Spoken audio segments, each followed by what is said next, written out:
part of the ION Radio Network. IPMNation.com.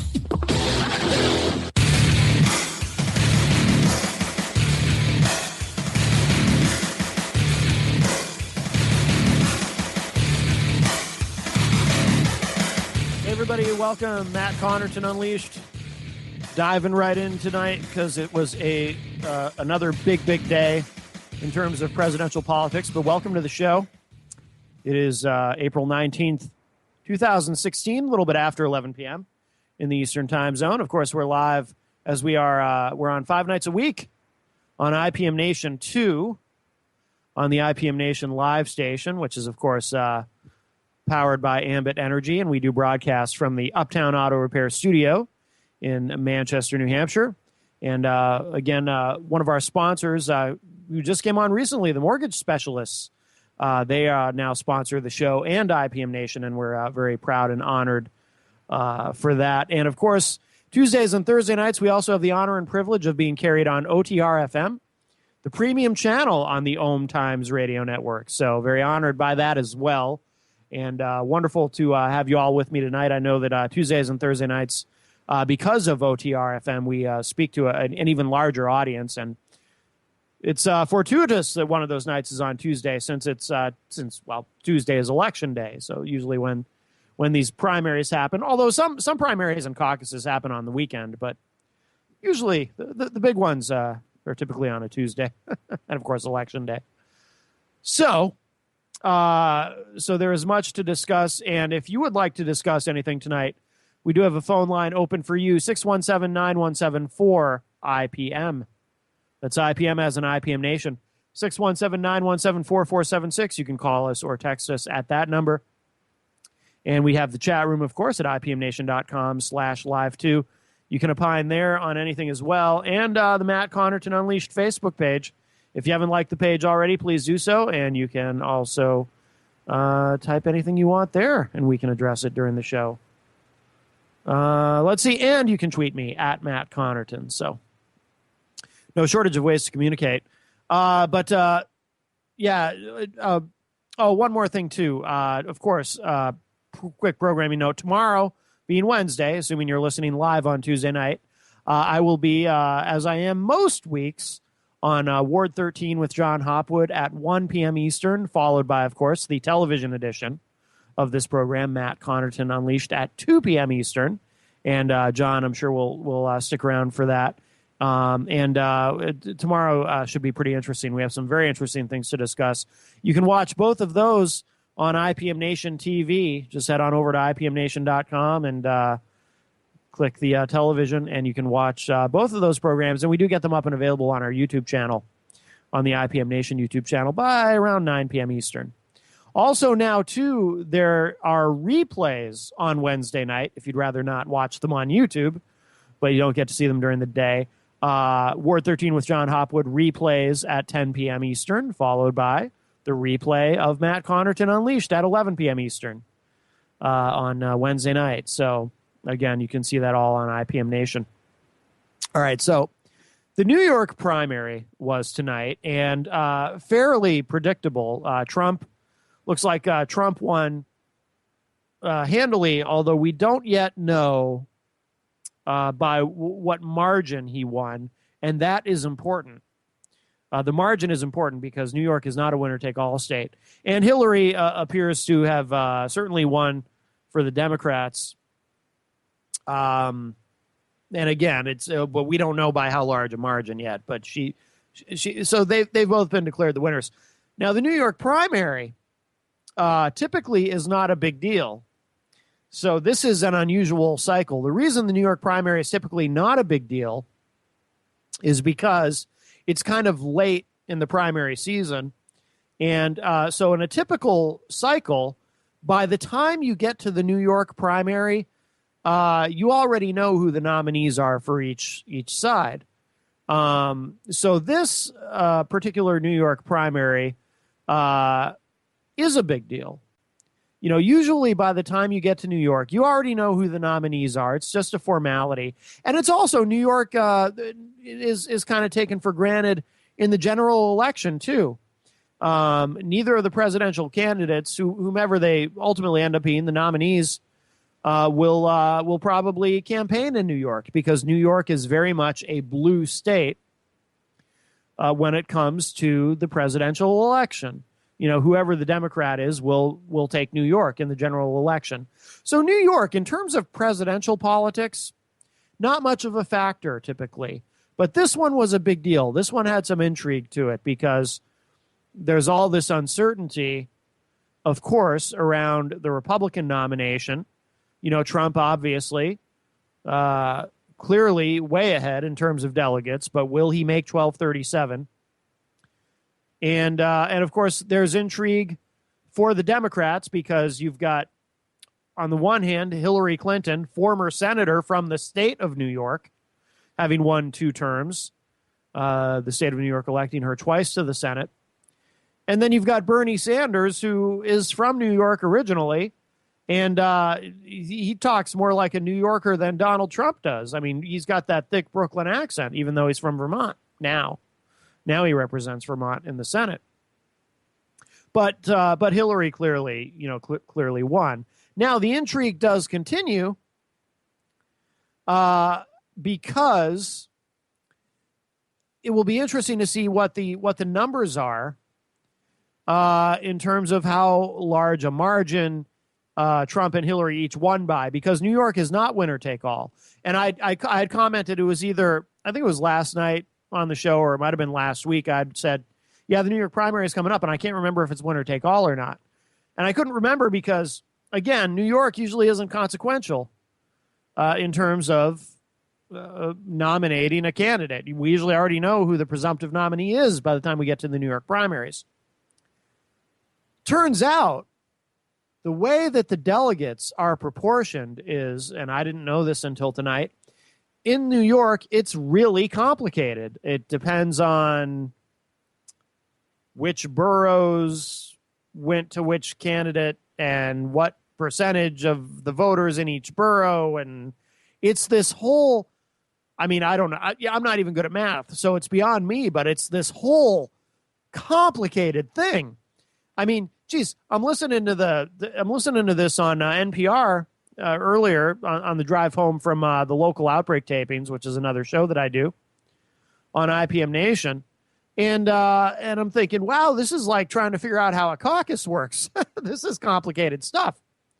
So the delegate count will matter in terms of proportionality for the Republican side, of course, because Trump is trying to get to 1237 so that we don't have to have a contested convention, and he'll simply be the nominee, which is still mathematically possible. And his winning tonight makes it more mathematically likely than it was, although not necessarily any more likely in the bigger picture. For the Democrats, it probably doesn't matter at all by what margin Hillary won, because we know they've already rigged it, so Hillary will be the nominee no matter what. You've got the superdelegates, etc. So it doesn't even. So it'll be far less interesting to see how it turns out for the Democrats in terms of by how much she won by. But for the Republicans, it does matter by how much Trump won.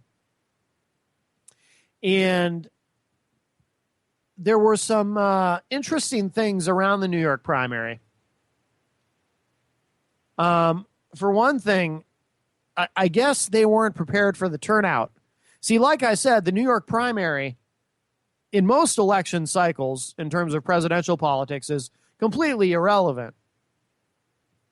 But because the stakes were higher this time, a lot of people turned out to vote, and there were massive voting irregularities at the polls.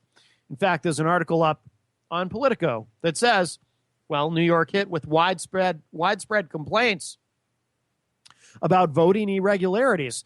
And again, in the Jeep tonight, I was hearing stories on the radio about polling places closed because no one could find the key to open the thing, to do this, to get the voting machines working, to do, like, it just sounded like a mess.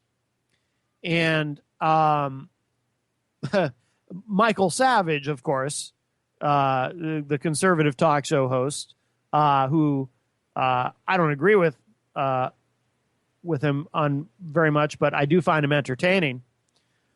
He was suggesting that, he's one of those sort of conspiracy conservatives. He's not all in like an Alex Jones type, but he's more like a Glenn Beck in that he sort of dabbles in the conspiracy theory stuff a little bit. Although I think Michael Savage hates Glenn Beck. I think I remember him saying terrible things about Glenn Beck once. Anyway, but he was sort of saying that, it was probably a conspiracy, at least for the Democrats, a conspiracy, a Hillary Clinton conspiracy to make sure that voters weren't able to successfully vote for Bernie. So, I don't know. But here's what we're going to do, because we are up against a break. So we will come back in a couple minutes, and we will we'll talk more about the New York primary and some of the shenanigans that went on in terms of voting irregularities. And Peter King said something very interesting, by the way, about Ted Cruz and his rationalization for why he voted for John Kasich instead of Ted Cruz or Donald Trump. We'll be right back. More Unleashed coming up. Don't go away.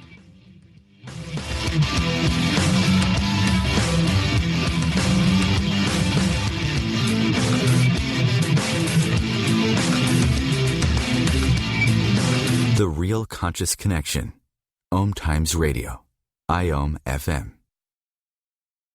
Being a radio host on IOM FM allows you to build your show on a rich platform with the power of the internet to fulfill your outreach goals and connect with a very specialized and global online audience, unlimited by time and distance. OMTimes Radio will provide you with web relevance, a recognizable conscious brand, and with the standard of excellence that has accompanied every single OMTimes endeavor. Host your show with OMTimes Radio Network. Circle of Hearts Radio is a sanctuary on the airwaves. Join me, Grandmother Elia, in the circle on Sunday, 2 p.m. Eastern, as I share information to both enlighten and nourish your soul.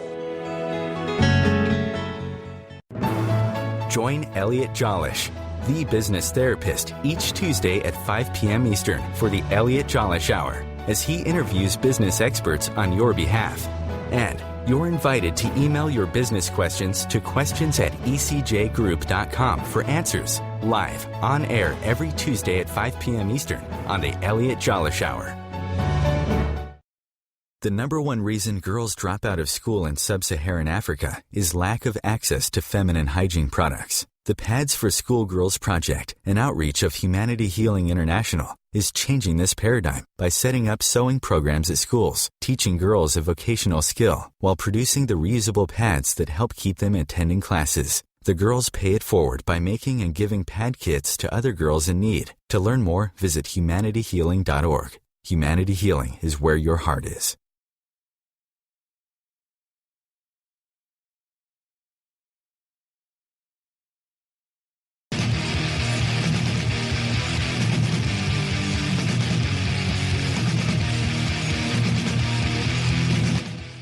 Everybody, Matt Connarton Unleashed.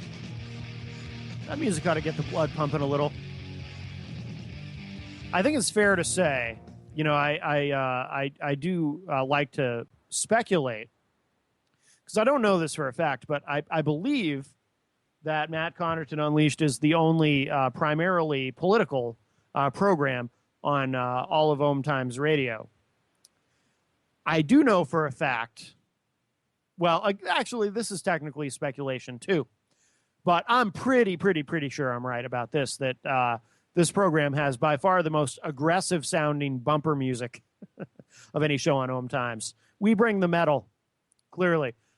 You know who else? Speaking of Michael Savage, I referenced the conservative talk show host Michael Savage earlier. And Michael Savage, interesting guy, as I like to point out. He had a show. He had a short-lived television show on MSNBC and was canceled. MSNBC canceled him relatively briefly into his run there when he would take live calls on the air, because there was a time when television talk shows would actually take live calls. This was like 2002 or 2003, and he you can find the YouTube video if you don't believe me. Swear to God, a caller called in and upset Mr. Savage, and they got into an argument, and Michael Savage wished AIDS on the caller. Told him he hoped he got AIDS. And Michael Savage was then canceled because apparently MSNBC frowns upon wishing AIDS on their viewers. By the way, in case you're curious, I will make this pledge. I don't make a lot of promises, but I promise you this. I will never wish AIDS on any of you. That's my promise to you.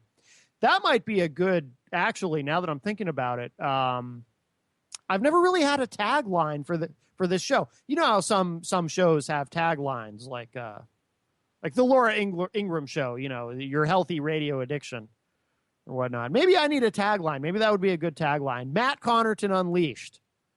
I'll never wish AIDS on you. What do you think? Can you picture that on a bumper sticker or something? I don't know. Maybe not. I'll have to think on that a little more. Anyway, so before the break,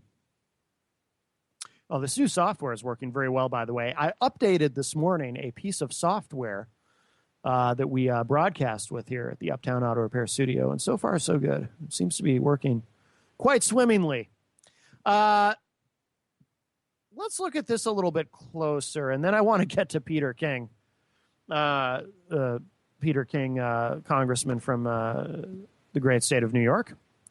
But yes, voter irregularities. This is an article from Politico. It says here, New York was beset by voting irregularities with widespread reports of people being inexplicably stripped from voter rolls and other snafus, prompting the New York City comptroller to announce an audit to identify failings in Tuesday's primary. Bernie Sanders' campaign cried foul as voting was still going on, saying they were alarmed by complaints from multiple polling locations. The Sanders campaign statement said, quote, "We are deeply disturbed by what we're hearing from polling places across the state, from long lines and dramatic understaffing to longtime voters being forced to cast affidavit ballots and thousands of registered New Yorkers being dropped from the rolls. What's happening today is a disgrace. We need to be making it easier for people to vote, not inventing arbitrary obstacles. And today's shameful demonstration must underline the urgent importance of fixing voting laws across the country." Unquote. That was the statement. By the way, just a little observation. I know that voting laws is always a hot issue, but I don't think this, from what I heard while driving earlier and from what I've read, it doesn't sound like the voting laws were the problem. It sounds like this was just very poorly run. And again, and this is not, believe me, not to make excuses in any way for the election commission in New York, but it sounds like they were just overwhelmed. They weren't prepared for this level of turnout because this was an unusually significant New York primary. Let's see. It says here, the New York State Attorney General's office said Tuesday that it was overwhelmed by voter complaints, receiving nearly 5 times as many voter grievances during this year's primary than during the 2012 general election. Probably nobody voted in the 2012. In the 2012 general election, well, obviously people voted, but I don't know who else was on the ballot in 2012. But I can tell you this, it didn't matter. Again, like I said earlier, if your main concern is the presidency, obviously 2012 was going to go to Obama no matter what. New York is a solidly blue state. It's, Romney had no shot at that. Let's see. So I'm sure a lot of people stayed home. And a lot of Republicans weren't that excited about Mitt Romney to begin with, so I'm sure a lot of people stayed home. New York Attorney General Eric Schneiderman's office confirmed that its voter hotline had received 562 phone calls and 140 emails by 3:50 p.m. Tuesday. Nick Benson, senior deputy press secretary for the state attorney general's office, said in a statement, quote, "To put this in context, we received roughly 150 total complaints for the 2012 general election. This is by far the largest volume of complaints we have received for an election since Attorney General Schneiderman took office in 2011, unquote. Complaints stem from allegations of voter disenfranchisement. New York holds a closed primary, barring more than 3 million registered voters outside of the Republican and Democratic parties from casting their ballots. So in other words, in a closed primary, independents can't vote. Benson said many voters were told that they weren't registered, while others were informed that they lacked the proper party affiliation to vote. Benson continued, quote, "We have also received complaints about poll workers allegedly denying voters affidavit ballots when requested, with some evidence that this is more of a problem upstate than in New York City and its suburbs. Within New York City, the largest share of complaints has come from Kings County, including problems this morning with portions of poll books being missing," unquote. Independent Vermont Senator Bernie Sanders slammed the state's primary process for excluding voters from the process. He told reporters, quote, "Today, 3 million people in the state of New York who are independents have lost their right to vote in the Democratic or Republican primary. That's wrong. You're paying for this election. It's administered by the state. You have a right to vote," unquote. Well, I would have to agree. Of course, he does have a motive for wanting those independents to vote. Bernie Sanders has very much benefited from independents voting for him in Democratic primaries in states where you have an open primary. Additional complaints to the Attorney General's office included lack of privacy, problems with accessibility, and polling sites providing only blue ink pens for ballots that require black ink. Jesus. This is just a litany of stuff that went wrong. You know, I remember in 2000, the presidential election when, you know, in Florida, it was all about hanging chads. Remember that? This is like a whole list of crap. New York City Comptroller Scott Stringer filed a letter Tuesday to Michael Ryan, executive director of the city's Board of Elections, announcing an audit, quote, "to identify failings and make recommendations to improve performance going forward," unquote, after expressing concern over, quote, "widespread reports of poll site problems and irregularities," unquote. Stringer cited faulty ballot scanners, purged registrations, and inadequately staffed polling sites as examples. He wrote, quote, "As I'm sure you would agree, whether you are a Democrat or a Republican, all New Yorkers deserve an electoral system that is free, fair, and efficient, not one riddled with chaos and confusion," unquote. Hard to argue with that. New York City Mayor Bill de Blasio also called on the City Board of Elections to reverse a voter purge that removed voters from voting lists and announced his support for the audit to be completed this summer ahead of New York's June 28th federal primary, so corrective action can be taken. He said in a statement, quote, "These errors today indicate that additional major reforms will be needed to the Board of Election and in the state law governing it. We will hold the Board of Comptroller Commissioners responsible for ensuring that the board and its borough officers properly conduct the election process to assure that voters are not disenfranchised. The perception that numerous voters may have been disenfranchised undermines the integrity of the entire electoral process and must be fixed," unquote. You know, and you know what sucks about this? There is no perfect solution, right? I mean,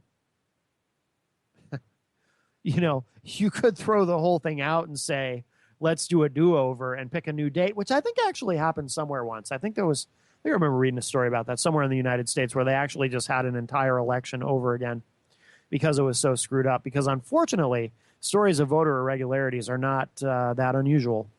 It seems like the infrastructure and the bureaucracy that is responsible for making this work doesn't work quite a bit. But the thing is, so if they were to do that, if they were to say, well, we'll just do it over, well, that's going to cost you money, you the taxpayers, if you're in New York State. So that's not a good solution. But then, so what is a good solution? You just let the results stand? Well, practically and pragmatically speaking, I guess you might as well, because a do-over probably isn't going to produce a different result. So it's a no-win situation, but they really screwed the pooch, which is a terrible expression, by the way, which is why I so rarely use it. I got to look up the etymology of that, where that expression came from. They screwed the pooch. That's just, I feel terrible even saying it. I love animals. I would never, Anyway. We are up against a break. So what we'll do is we'll come back in 2 minutes. And I want to tell you what Peter King said about Ted Cruz and why he voted for John Kasich and all this. Peter King, another guy who, like John Kasich, I used to think of as pretty conservative, but he looks like a moderate Republican these days in comparison. More Unleashed coming up. We're live on IPM Nation 2 and OTR FM. Don't go away.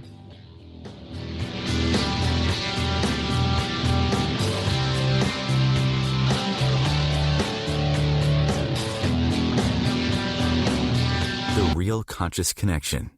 OMTimes Radio. IOM FM. Host your show on IOM FM, the radio network of OMTimes Media, one of the more recognized brand names in the conscious community, and is backed by the extensive marketing reach of OMTimes. Hosting a show on IOM FM immediately connects you with our extensive dedicated community. Do you have time to read that inspiring book or that blog post you've been meaning to get to? In your busy world, how do you improve yourself and keep your life going? I'm Lisa Kay, and my Between Heaven and Earth radio show can transform your life just by listening. Be uplifted with inspiring topics, positive stories, and ideas that really work. Between Heaven and Earth Radio is conscious living for your soul, every Wednesday at 4 p.m. Eastern Time. The name is Bond. James Bond. No, the name is Joe. The Joe Show. And we are returning back for our 9th season here on OMTimes Radio.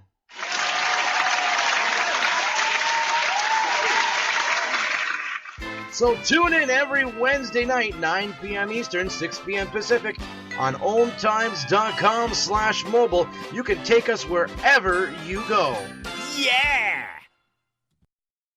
OMTimes Magazine is one of the leading online content providers of positivity, wellness, and personal empowerment. A philanthropic organization, their net proceeds are funneled to support worldwide charity initiatives via Humanity Healing International. Through their commitment to creating community and providing conscious content, they aspire to uplift humanity on a global scale. OMTimes, co-creating a more conscious lifestyle.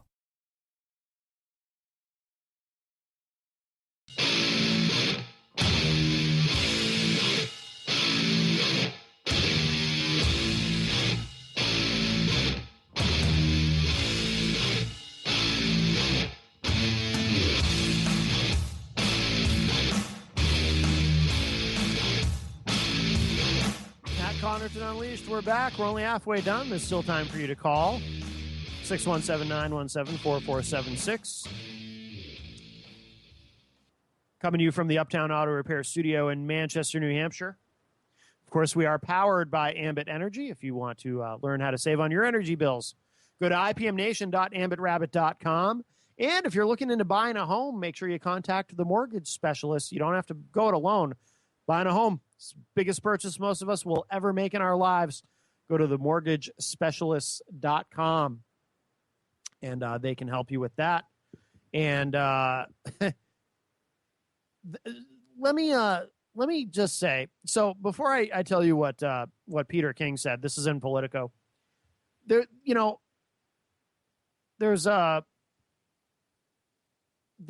difficulty for a lot of Republicans who, that are the more establishment Republicans who are really kind of repulsed by Trump and they don't want Trump to be the nominee. But the only other guy in the race who really seems to have any shot mathematically and barely won at this point of catching up to Trump in terms of delegates would be Ted Cruz. And Ted Cruz isn't someone who's particularly well-liked either for different reasons. And by the way, both of these candidates, both Trump and Cruz, in poll after poll, would lose. If the general election were held today and one of them were the nominee, they would lose handily to Hillary Clinton. You know who, by the way, according to poll after poll, the one candidate who would defeat Hillary Clinton decisively? That's right, Ohio Governor John Kasich. So, but, all he's been able to win is his home state of Ohio. He'd be a phenomenal general. I know I say it all the time. He'd be a phenomenal general election candidate, but no. Instead, the Republicans have put themselves in this position where they've got Trump, who the establishment is repulsed by, or as an alternative, they have Cruz, who the establishment is repulsed by. But now some Republicans now are picking sides, kind of holding their noses, like New Jersey Governor Chris Christie when he endorsed Trump. I saw a clip online the other day of South Carolina Senator Lindsey Graham, who was in the race, had to drop out very early. By the way, another guy very qualified, absolutely qualified to be president, Lindsey Graham. So, of course, he couldn't get any traction. He would have been a good general election candidate, not as good as Kasich, but, and I disagree. I mean, Lindsey Graham's a pretty conservative guy, so I disagree with him on an array of issues, but I certainly would not question his qualifications. Definitely qualified, absolutely. But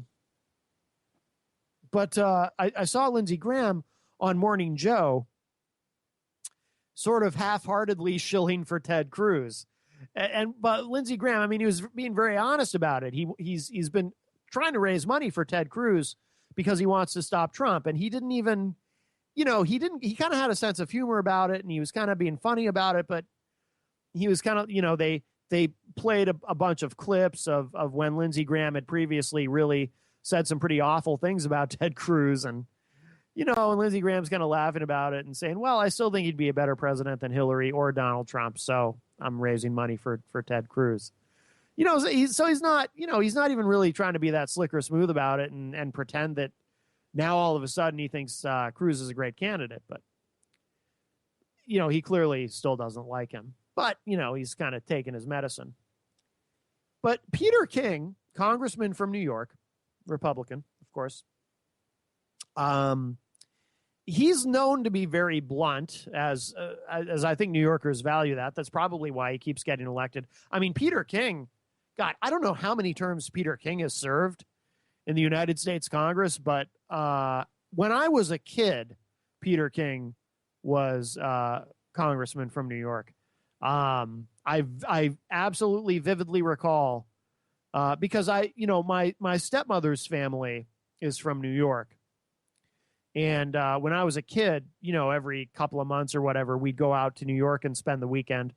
Not New York City, upstate New York, Frankfort, New York. It's kind of near Albany. But I remember seeing Peter King on like the local news then. And I'm pretty sure he was congressman then. He's been in the Congress a long damn time. But according to Politico, says here, Peter King hates Ted Cruz and thinks Donald Trump will win big in New York's Republican primary Tuesday, but he cast his ballot for John Kasich. And this is what he said on MSNBC. And this is stunning how blunt. You're not, I mean, it's just kind of He's like a Donald Trump level of blunt here. This is exactly what he said about Ted Cruz. His exact words. I hate Ted Cruz. And I think I'll take cyanide if he ever got the nomination. That is literally what he said. I hate Ted Cruz. He's not even trying to be like, well, I don't think Ted's very helpful, or I don't think he's a candidate or whatever. He just came right out and said, I hate Ted Cruz. I don't know. I think that's kind of funny that he was that blunt. I hate Ted Cruz, and I think I'll take cyanide if he ever got the nomination. Now, having said that, I think you're going to see Donald Trump scoring a big victory tonight. I have not endorsed Donald Trump. In fact, I actually voted by absentee ballot for John Kasich, unquote.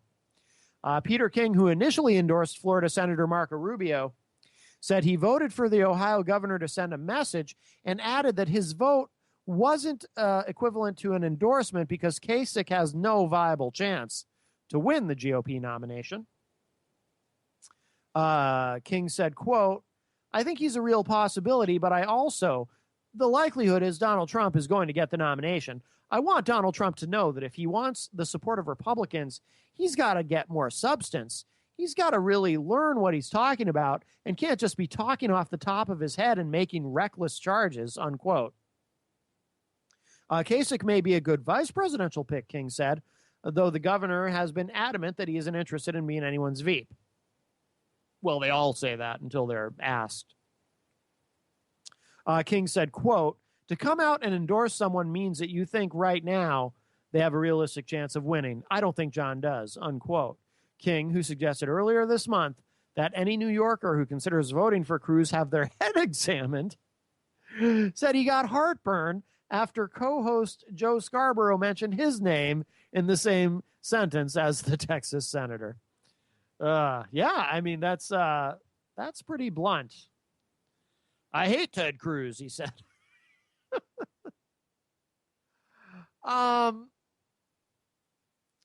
And then this surprised me. Also on Politico, I didn't get to hear, actually, as I was pulling into the driveway, Trump was about to speak. NPR was broadcasting that. And I assumed it was going to be just the same old stuff, lots of bluster, lots of insults of his enemies. But apparently, I was mistaken to assume that. According to Politico, it says here, Trump hails New York win with newfound message discipline. Donald Trump's victory speech on Tuesday night struck an unfamiliar tone, conventional. Trump touted his lead over Senator Cruz rather than Lion Ted. He kept his remarks brief, and he focused on jobs and the economy. He even pronounced Ohio Governor John Kasich's surname correctly. So a lot of people mispronounce it and say Kasich. It's Kasich. The victory speech marks a recent change in Trump's tone that a Republican operative in Trump's orbit attributed to the influence of Paul Manafort, a veteran political fixer who joined the campaign last month just before Trump's loss in Wisconsin. The shift has been evident in Trump's growing focus on his economic message over the past 2 weeks, which have seen him cite gloomy statistics about the local economy at his campaign stops. Trump previewed a similar message when he spoke of the problems facing states like Indiana and Pennsylvania, which will vote in the coming weeks. One of the big problems is the economy and jobs, and that is my wheelhouse, Trump said. Yeah, and then the article basically just goes on to say, Trump actually wasn't so Trump-like, wasn't so abrasive, but more conventional. And they're crediting Paul Manafort with this change in tone.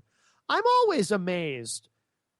Maybe I missed my calling. Well, maybe it's not that it's too late, but maybe I should. How is it that I see things that these so-called professionals apparently can't figure out? And then when they eventually do figure them out, they're credited as being so smart to have figured these things out, when to so many of us, this stuff is obvious. Like, obviously, the way for Trump to win over the establishment of the Republican Party so that he doesn't have to go through a contested convention would be to be more conventional and stop with the insults and the ad hominem attacks on his opponents and actually act like a respectable candidate. You know, and I don't think that's any genius observation that, you know, he would do much better and would have done better had he done that. I mean, he could still be the outsider, but just not come off like such a jerk. And then the establishment would embrace him more because they'd feel better about his chances in a general election if he didn't come off like such a jerk all the time. So apparently tonight he managed to give a victory speech without coming off like a jerk, and they're crediting this guy, Paul Manafort, who I don't know anything about other than apparently he's a longtime political operative and seems to know what he's doing. So it took this guy, like, how could they not? How could Trump or anyone else, somebody else in his campaign, Corey Lewandowski or somebody, figure out before now that Trump needed to, you know, once it was obvious that he was on his way to winning the nomination, he needed to pivot to a more general election posture, acting more presidential and less like a guy who just shoots his mouth off and can't control what he says. You know, it took this guy, Paul Manafort, coming in to get them to do that. They couldn't figure this out without him. It's stunning to me.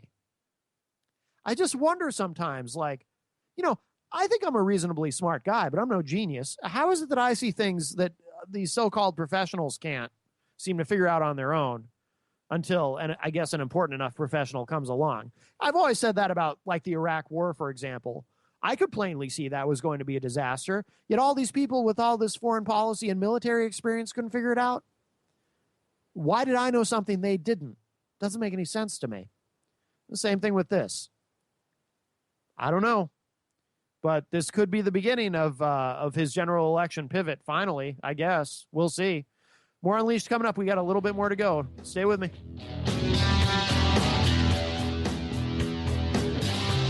The Real Conscious Connection. OMTimes Radio.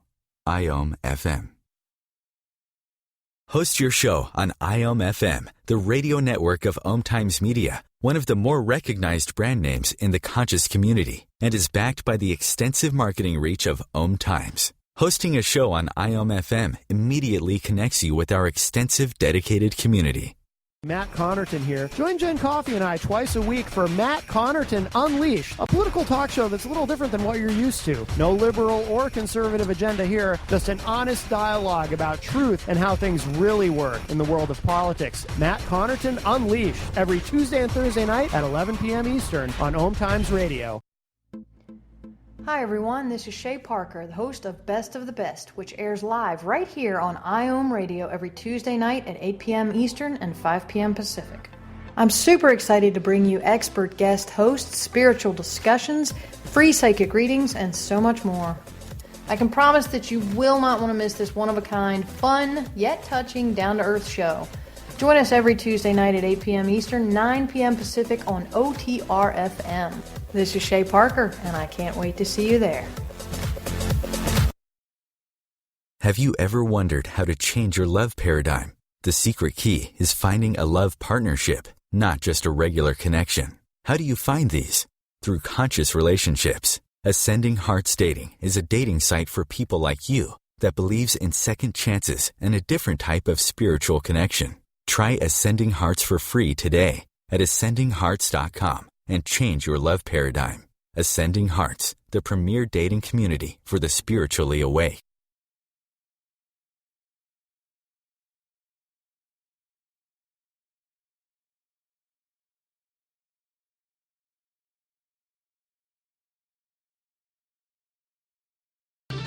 Welcome back, my friends. Matt Connarton Unleashed as we cruise into our final segment tonight. Thank you to everyone listening on IPM Nation 2, where you can hear the show Monday through Friday at 11 p.m. Eastern. And, of course, Tuesdays and Thursday nights, such as this. We're also carried on OTR-FM, the premium channel on the OMTimes Radio Network. In fact, we were the first program ever to be carried on OTR-FM. Very proud of that. And, you know, there's a particular website that I'm fond of, because I always find helpful, but often frightening and eye-opening information on it. And it helps me to know and helps me to help you to know what to prepare for in the coming days in America. Because we have some challenges ahead. And we must know how to deal with them, how to prepare for them. And that website, of course, that I find so helpful and so illustrative is rightwingwatch.org. And there's a news story up here today.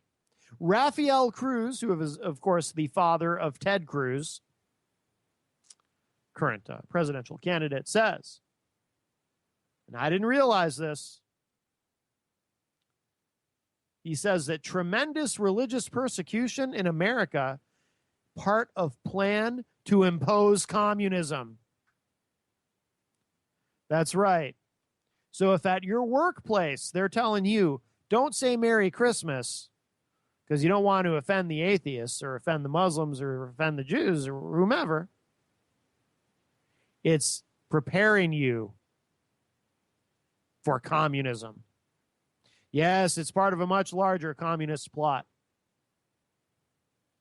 It all makes sense. Or at least it will after I read this article. Larry Pratt, the executive director of Gun Owners of America, who has a long history in the fringes of the militia movement and once addressed a neo-Nazi event, now peddles various conspiracy theories while telling elected officials that the purpose of the Second Amendment is to make sure that they fear assassination. Well, that's I'm pro Second Amendment, but that's not an argument that I would make. So naturally, Rafael Cruz, the father and campaign surrogate of Republican Texas Senator Ted Cruz, joined Pratt on his radio program last weekend to promote his recent book and his son's presidential candidacy.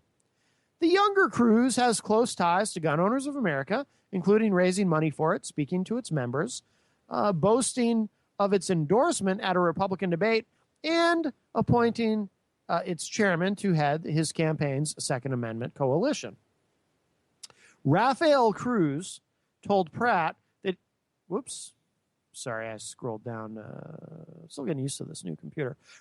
Rafael Cruz told Pratt that he was so grateful for GOA's work before launching into a discussion of how President Obama's attempts to take our guns away and the tremendous religious persecution of Christians and Jews in America is all part of a plan to impose a murderous communist dictatorship.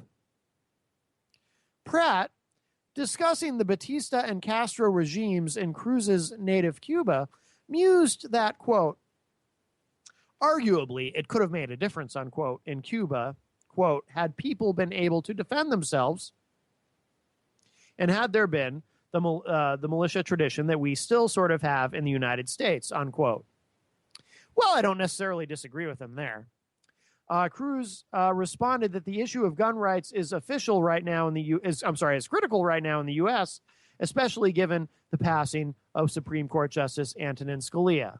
He said, quote, that means if we get one more liberal justice with the same mind, we could all lose our right to keep and bear arms. And I'll tell you what, look at history. Every dictator that has taken away the guns and the population have then used those guns to kill the population by the millions. Stalin did it. Hitler did it. Mao did it. Pol Pot did it. Castro did it. They've all done it. And Obama has been trying for the last 7 years to take our guns away, unquote. Now, this is where it'll start to get interesting. Later in the interview, Cruz alleged that there is, quote, tremendous religious persecution in America, unquote, specifically against Christians and Jews, which he says is all part of an effort to destroy God and impose communism. They always this. There's all this religious persecution. It's I don't buy it. I really don't think that Christians and Jews are persecuted in this country. Sorry if some of us believing in separation of church and state is inconvenient for those of you who believe, but we don't want God in our government. Some of us don't. Anyway, Cruz said, quote, Larry, if we look at America, there is tremendous religious persecution in America. More specifically, persecution against Christians and Jews in America. Well, we've got to realize that that is not the objective. That is only the means. You see, communism, socialism, Marxism, we can't get caught up in semantics. It's all the same. It requires for government to become your God. And in order for government to become your God, they must destroy the concept of God. And that's what's behind this attack on religion. Unquote. By the way, major pet peeve of mine. When someone says something like, you see, communism, socialism, Marxism, we can't get caught up in the semantics. It's all the same thing. That drives me nuts. No, they're not all the same thing. That's why they all have different names. Anyway, the mutual admiration between Pratt and the Cruz family was evident during the hour-long interview. Cruz told Pratt, quote, "Thank you for standing in the gap, my brother. I know that you have been very instrumental in protecting the fundamental right for us." Unquote. And then Pratt replied, quote, "Well, we've had the pleasure of working with Senator Ted Cruz on more than one occasion," unquote.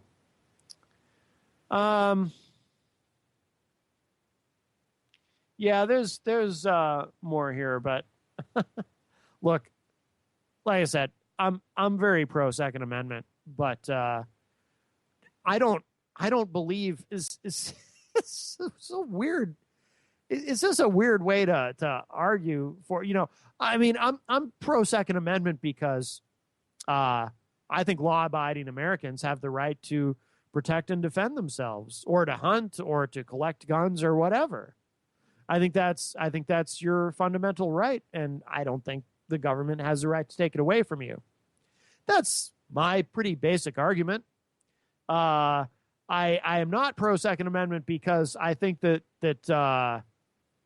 they want to somehow take away all your guns because they need to kill God and make the government your God and establish communism. I mean, that sounds a little crazy to me. I mean, I know a lot of conservatives do think that I'm reminded of something. So back, I do a show, another show called Rock, Paper, Hand Grenades with Gary Hopper. And way back when we first started doing the show, we're in our 5th year.